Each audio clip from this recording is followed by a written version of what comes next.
Welcome, Olivia. So excited to have you with us today. Let me introduce you to our audience. Olivia Grace Barnes is an 18-year-old self-directed learner, published author, and participant in the college alternative program called Praxis. I'm a big fan of Olivia and hope today's podcast inspires other young people to likewise pursue a learning journey that's the right fit for them. So, Olivia, let's get started. Tell us about your own personal journey of becoming a self-directed learner, an author, including the role of your parents and mentors that you had growing up. Yeah. So my parents were my biggest mentors. So starting in my freshman year of high school, I went to a public school. It was a visual and performing arts school. And I just was interested in doing the school because I had always been doing like a hybrid learning model, and I was interested in traditional school, going to school 5 days a week, being with people that have been in a traditional school system for a while. And my parents really encouraged me on that because they knew I was interested in doing something different, mixing stuff up. And it was an incredible experience. There is the teachers, my classmates, the amount of talent at that school is amazing. But after my freshman year at that school, I realized that it was way too rigid, and that all the things that I was really interested in, I didn't have the space or the flexibility to learn more about those things and to just take classes that were related to the things that I was interested in. This was my first experience in a public school environment, and I was struck by how focused everything was around grades instead of around learning, and around getting a good transcript and a good resume for college instead of trying to learn or explore areas of interest. And so after my freshman year, I ended up leaving that school, and started to what I self-designed my school. So I was still taking all the traditional classes, right? Like math, science, English, history, etc. But I was taking them at different institutions. So I took my science classes at a local college, my history and English classes at a private school, my other classes online or with tutors and stuff like that. So I mixed and matched it up, and that was really interesting and really enjoyable. But then that was my quote unquote sophomore year. During the second semester of my sophomore year, COVID started, and so everything was online. And so once that really started, I was at the house a lot more, and I was with my parents a lot more, and I really got to see my dad's work more hands-on. And he started telling me stories about students who had self-directed their learning, done learning that was not traditional, and still had really successful, impactful, purposeful, fulfilled lives. And so the more I started hearing about these stories through the interviews that my dad was having with these people, the more I became interested in what it would be like to self-direct my own learning. And because I already had interests that I knew that I enjoyed learning about and exploring, I was like, you know what, I want to try this. And so after my sophomore year in high school, I started to self-direct my learning. And it was really tricky at first because even though I had only had 1 year in public school, I had been in school my whole life. And what I realized is that it was tricky to motivate myself to learn, to explore, to read books, to contact people, to watch videos or listen to podcasts without having a teacher or a parent or something like that, like reading down my back and saying, okay, this is your deadline. You're going to get a bad grade or a good grade if you don't meet this deadline. And so I realized in those first few months of trying to self-direct my learning how tricky it would be to really combat that internal dialogue of grades matter more than anything. And that like the idea that teachers are there to tell you what to do and how to do it and when to do it. And so that was a little bit tricky, but I had some great projects that first semester, the first couple months. And then I learned about a book writing program. And my dad suggested that it would be a great opportunity for me to learn in areas of interest and research and interview people and connect with other people. And I had been a creative writer at the high school for performing and visual arts, so I already knew that I enjoyed writing. And so I decided to give the program a go. And one of the questions that they asked when they started out was, what are three topics that you're interested in, and what is an overlap that that you have a little bit of expertise in?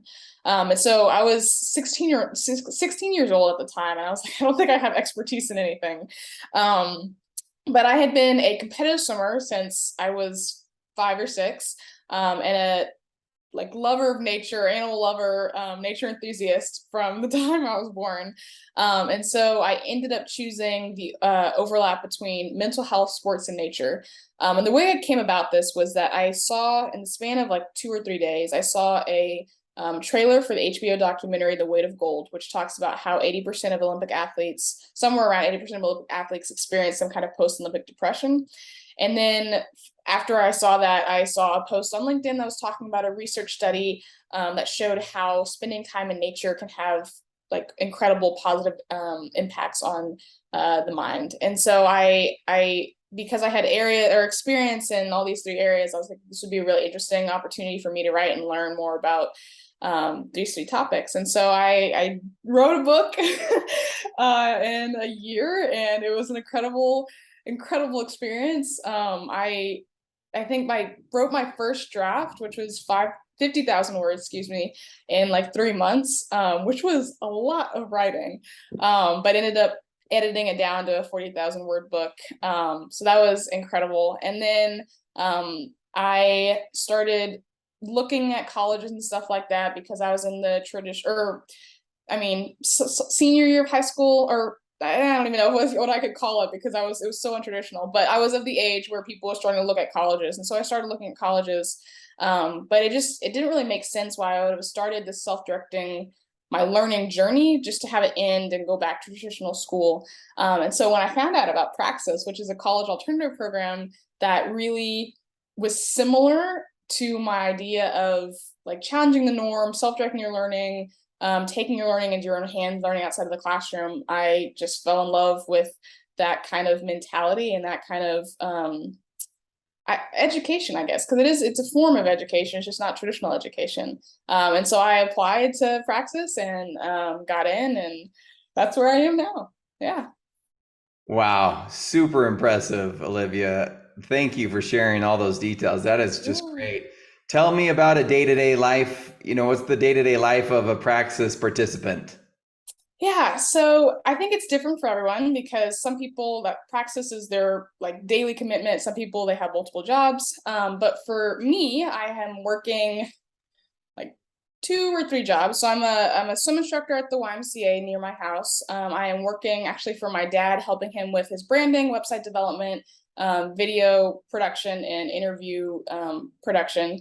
And then I have a art painting business that I'm doing on the side as well. And so balancing all that has been very difficult, but it keeps me busy. It keeps me on top of stuff. But yeah, so the typical schedule of Praxis, so the first 6 months it's divided into 2 parts. The first part is where you go through different modules to help you build skills, do projects in areas of interest, to build a resume of experience and skills, so that in the second part of the 6 months, the second 3 months, when you go through the hiring process, you can have a portfolio to showcase to hiring managers and jobs to show that, yeah, you might not have a degree, but you have these different areas of experience, you have these skills that you've proven in these ways, and how you'd still be eligible and beneficial and valuable for whatever job you're applying for. And then the second 6 months of the program are an actual job. So you get a full-time job with one of the businesses partnered with the program. So yeah, so I'm in month 2. This module is about professional writing and professional branding. And it's the kind of thing where I think about my friends in college. So I have a lot of friends that just left off for college, and I'm thinking about the amount of progress I've made in the 1 month that I've been in the program. And the professional progress I've made, right? Like I'm working on professional writing, professional branding. This stuff is lifelong skills that are completely applicable to anywhere I am in life. And it just reminds me how much can be learned. Not that traditional school is inherently bad, but it's at a much slower pace. And how much I've learned in 1 month that I know for a fact in my freshman year of high school, I didn't even learn that much in the full year that I've learned in this past month. So yeah. Oh, that's great. In the next phase of Praxis, do you envision yourself moving to a city to work for a Praxis employment partner, or are you going to work remote, do you think? What's the mix there, do you know? I would love to move somewhere else. I live in Houston, and Houston is great, but I'd love to get outside of Houston and explore another city. And so right now I'm considering relocating if I'm in an in-person job, getting an apartment and rooming with friends and stuff like that. But I also had an idea if I get a remote job. I have a connection with a family in Panama. And I think it would be really interesting to spend time living in another country if it's a remote job.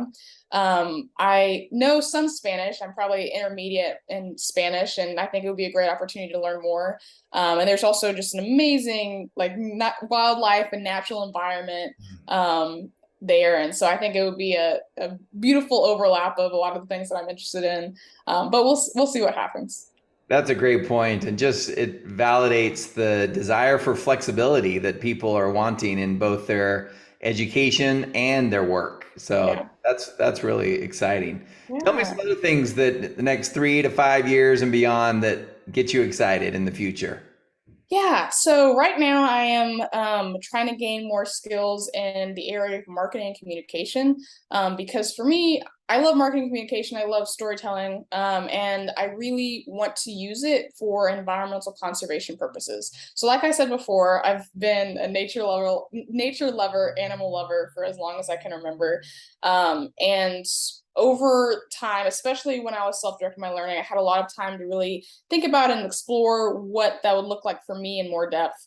And one of the things that I found is that I really like trying to use visual and written communication to inspire change. And so, whether through media or videos or websites, I would find it really inspiring and really fulfilling to do work in the area of environmental conservation, specifically marine conservation. Yeah, so in the next 3 to 5 years, I would love to gain experience in marketing communication specifically so that I can approach and then do projects specific towards marketing or marine biology outside, and then approach conservation organizations, aquariums, things like that, and say, hey, you guys have a message that I would love to communicate with the world. I would love to help you out. Here's my resume of things that I'm able to do. Um, yeah. I think that sounds great. Yeah, very exciting. Well, good. Yeah. Well, what advice would you give to both young people listening and to their parents? Yeah. So for young people, I would say don't. I know at the beginning of the call we were talking about how it's important to be busy and not get bored. But I'm gonna mess with that a little bit. So I think boredom is extremely important. It's important to be busy. It's important not to be unproductive, but boredom is still important. And so I encourage kids to find time to be bored away from, and boredom, I'm not talking about like you're bored, so you pull out your phone and you're on social media for 5 hours or something like that. I mean, away from social media, bored, so you start going outside and trying to figure out things that are interesting to you, or reading books around areas of interest, or talking to people that are doing things that interest you. That kind of boredom is extremely important because what I've realized with a lot of my friends is that there is no space in traditional education to really explore, to really get bored and try to find areas of interest. I was blessed to have that space. And so I know what I'm interested in. I know the impact I want to make on the world. But a lot of people, it takes them a long time because they never have that space to be bored. And then my message for parents would be to really just help build that excitement and that curiosity in your child, and don't underestimate their ability to make impact, because I know I mean, kids can be silly sometimes, kids can be immature, but I also know that because my parents believed and supported my dreams and believed and supported my potential and just my capabilities of self-directing my learning and just becoming like growing into adulthood in a mature way, I was able to grow.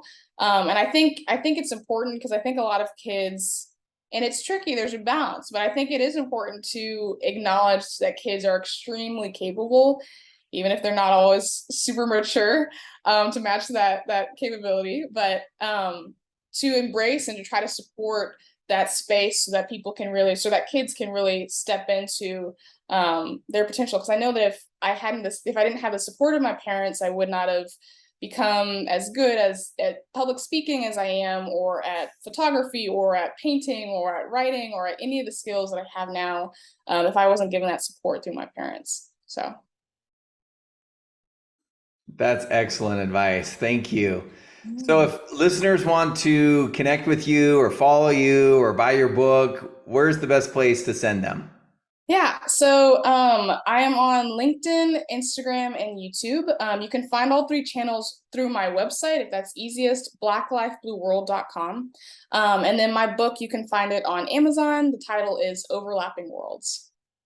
Awesome. Well, tell me about that URL name. Where'd you come up with that? Yeah, so I actually like created my website and this kind of brand. I think I was 15 at the time, honestly. And it was just, for me, it's Black Life Blue World is a platform where I present the things that I'm working on with the hope and the goal of trying to inspire other people to pursue their own passions and to embrace their unique differences.